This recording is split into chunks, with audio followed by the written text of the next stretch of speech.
नमस्कार दोस्तों, मेरा नाम है राहुल सैनी और आज की इस वीडियो में बात करने वाले हैं पीएफ अकाउंट क्या होता है। इसमें हम कुछ टॉपिक्स के बारे में चर्चा करेंगे। तो सबसे पहले उन टॉपिक्स को पढ़ लेते हैं, कौन कौन से टॉपिक्स के बारे में चर्चा करने वाले हैं। तो हमारा फर्स्ट टॉपिक होगा पीएफ अकाउंट क्या होता है और सेकंड टॉपिक होगा टाइप ऑफ पीएफ अकाउंट, यानी कि पीएफ अकाउंट कितने प्रकार का होगा। उसके बाद में जानेंगे कि पीपीएफ अकाउंट क्या होता है और कितने रुपए से पीपीएफ अकाउंट खुलवाया जा सकता है और पीपीएफ अकाउंट मैच्योर कितने समय में होता है, यानी कि हम जो है पैसे कब निकाल सकते हैं। और पीपीएफ अकाउंट में फॉर्म एच क्या होता है, इसका जो है हमारे पीएफ अकाउंट में बहुत ही ज़्यादा महत्व होता है, वो भी हम अभी जानेंगे डिटेल से। ये ईपीएफ अकाउंट क्या होता है और कब निकाल सकते हैं ईपीएफओ अकाउंट में से पैसा, यानी कि पीएफ अकाउंट में से कब पैसा निकाल सकते हैं। तो सबसे पहले बात करते हैं कि पीएफ अकाउंट क्या होता है। पीएफ अकाउंट की फुल फॉर्म होती है प्रोविडेंट फंड, यानी कि भविष्य निधि। ये जो है हमारे बुढ़ापे से होता है, यानी कि हम जो है बुढ़ापे में हमें पैसों की ज़रूरत होती है तो हम क्या है पीएफ अकाउंट में पहले से पैसा जमा करते हैं, तो वो पैसे हम बाद में मिल जाते हैं हमें। और पैसे कब जरूरत पड़ती है, जैसे कि अभी कोरोना काल में क्या है, जो मजदूर लोग थे उनको क्या है पैसों की ज़रूरत पड़ी, यानी कि उनके पास खाने तक के पैसे नहीं थे, तो हमारे समाज के लोगों ने उनकी मदद की और वो एक बार फिर से खड़े हो गए हैं। तो इनके लिए जो है पीएफ अकाउंट खोला गया है, जिससे क्या है कि इनके इमरजेंसी में वो पैसे इनके काम आ सकें। इसी प्रकार से हम जब छोटे थे गुल्लक में पैसा रखे करते थे कि कुछ समय बाद में निकालेंगे, साइकिल लेके आएंगे। इस प्रकार से क्या है हम भविष्य के लिए पैसे इसमें इकट्ठा करते थे। इसी प्रकार से हमारा पीएफ अकाउंट है। तो इसको एक बार थ्योरेटिकल पढ़ लेते हैं, पीएफ अकाउंट क्या है। तो पीएफ अकाउंट की फुल फॉर्म होती है प्रोविडेंट फंड, यानी कि ये जो है पीएफ अकाउंट एक सरकारी योजना है जिसकी स्थापना 1952 में हुई और इसकी अध्यक्षता कौन करता है, भारत के केंद्रीय श्रम मंत्री इसकी अध्यक्षता करते हैं। और इसमें हम जो पैसा जमा करते हैं वो क्या है कि एक लंबे समय के लिए जमा करते हैं, यानी कि लॉन्ग टर्म के लिए जमा करते हैं। और दूसरा क्या है कि एकदम से सिक्योर होता है। एकदम से सिक्योर से यहाँ पे मतलब है कि मान लो हमने क्या है हमने क्या है बैंक से 1 लाख रुपए का लोन ले लिया। 1 लाख रुपए का लोन ले लिया तो हमसे क्या है बैंक वापस लेगा वो पैसा, तो हम वो पैसा नहीं चुकाएंगे तो वो हमें ये नहीं कह सकता कि हम तुम्हारे पीएफ अकाउंट से ले लेंगे पैसे। यहाँ से हमारा पैसा कोई भी नहीं ले सकता, यानी कि एकदम सिक्योर है। और ये एकदम से रिस्क फ्री भी होता है। रिस्क फ्री से यहाँ पे मतलब है कि जैसे कि शेयर मार्केट जो है वो एकदम से रिस्क होता है, यानी कि 1 मिनट में भिखारी बना देगा तो 1 मिनट में करोड़पति भी बना देगा। ये क्या है एकदम से रिस्क भरा होता है। इसी प्रकार से जो हमारे बैंक अकाउंट में ऑटोमेटिक पीएफ अकाउंट में पैसा डाल देता है, काट लेता है बैंक अकाउंट से। और ये सोशल सिक्योर भी होता है और ना ही इसमें किसी प्रकार का हमें टैक्स देना पड़ता है, यानी कि जीएसटी वगैरह कुछ नहीं देना पड़ता है। तो एक तरफ हमने ले लिया ईपीएफ अकाउंट, दूसरी तरफ ले लिया पीपीएफ अकाउंट। ईपीएफ अकाउंट की फुल फॉर्म है एम्प्लॉय प्रोविडेंट फंड और पीपीएफ अकाउंट की फुल फॉर्म है पब्लिक प्रोविडेंट फंड, यानी कि ये जो है नौकरी वालों के लिए होता है, जो कर्मचारी हैं किसी कंपनी में उनके लिए होता है। और ये पीपीएफ अकाउंट होता है सामान्य लोगों के लिए।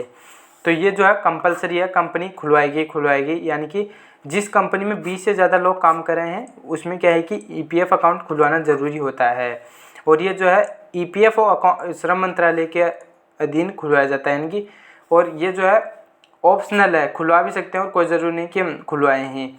और इसमें क्या है कब खुलवाएंगे, जब हमारी इनकम होगी तभी हम इसे खुलवाएंगे।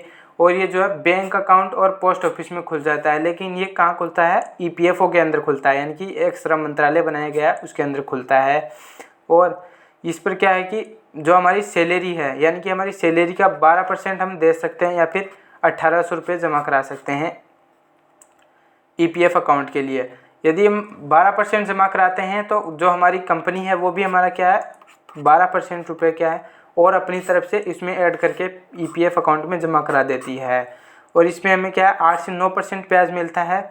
और जो ब्याज है 3 महीने के अंदर चेंज भी हो सकता है। ये चेंज कौन करता है, वित्त मंत्रालय चेंज करता है।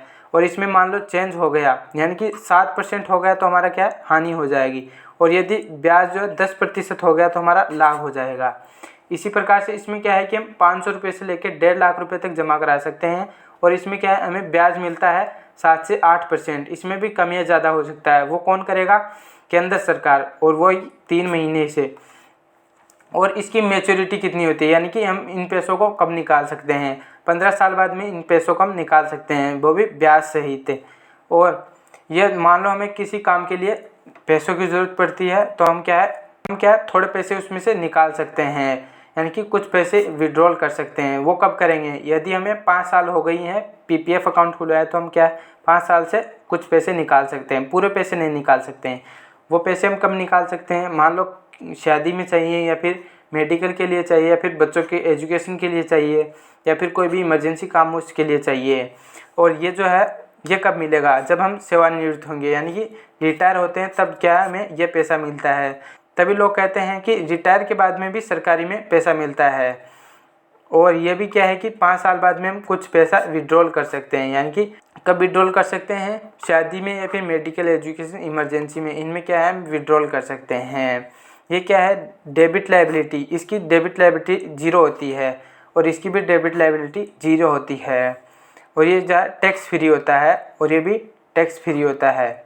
दोनों ही क्या है टैक्स फ्री होते हैं। और ये क्या है एक पर्सन की एक ही अकाउंट खुलेगा। यानी कि मान लो हम किसी कंपनी में काम कर रहे हैं, यानी मान लो हम टाटा कंपनी में काम कर रहे हैं और उसके बाद में क्या टाटा को छोड़ दिया और हम क्या है जियो में आ गए, जियो कंपनी में काम करने लगे, तो हमें क्या है कि यहाँ पे दोबारा ईपीएफ अकाउंट खुलवाने की ज़रूरत नहीं पड़ेगी। तभी क्या है कि पैसा कौन जमा करा था? टाटा जमा करा था। अब कौन जमा कर देगा? अब जियो जमा कर देगा। अकाउंट एक ही रहेगा, एक व्यक्ति का अकाउंट चेंज नहीं होगा। उसमें क्या है कंपनी अलग अलग पैसा जमा कर देगी।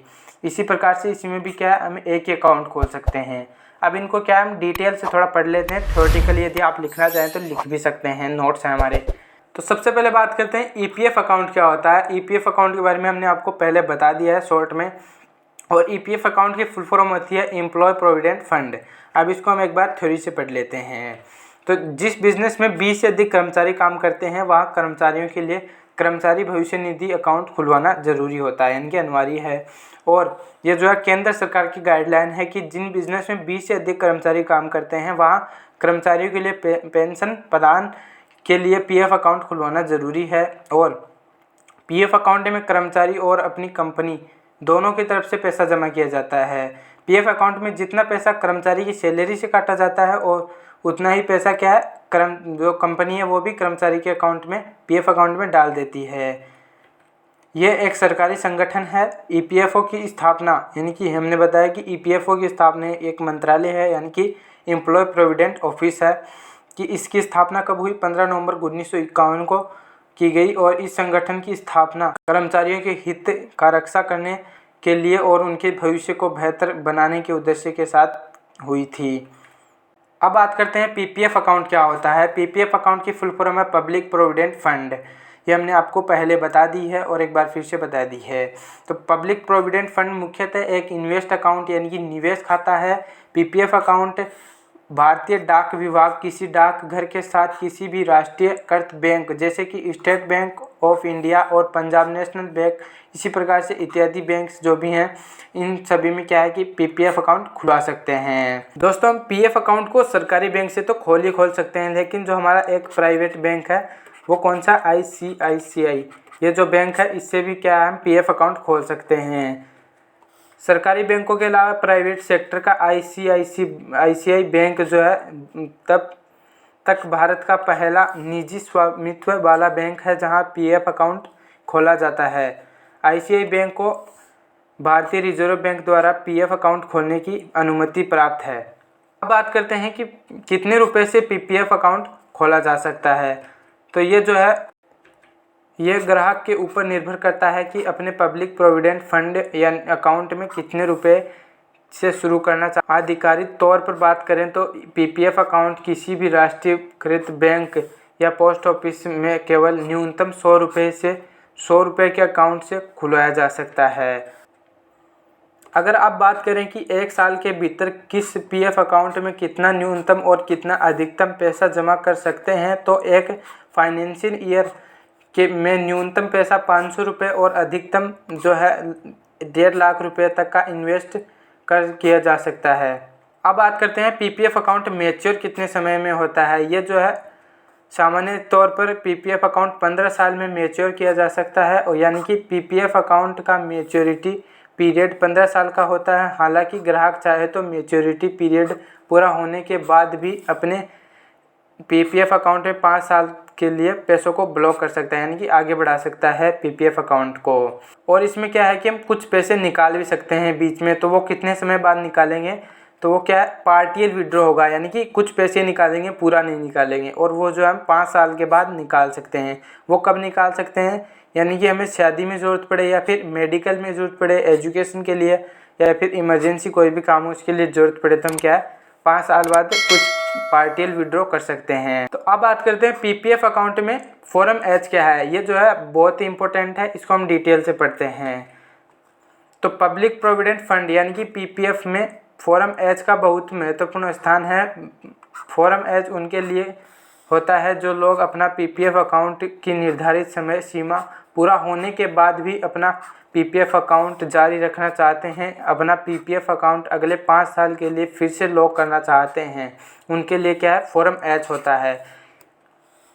जो लोग अपना परिपक्व पीपीएफ अकाउंट जारी रखना चाहते हैं उन लोगों के लिए फॉर्म एच भरना होता है। पोस्ट ऑफिस में पीपीएफ अकाउंट खुलवाने वाले लोगों को फॉर्म एच ऑनलाइन उपलब्ध होता है।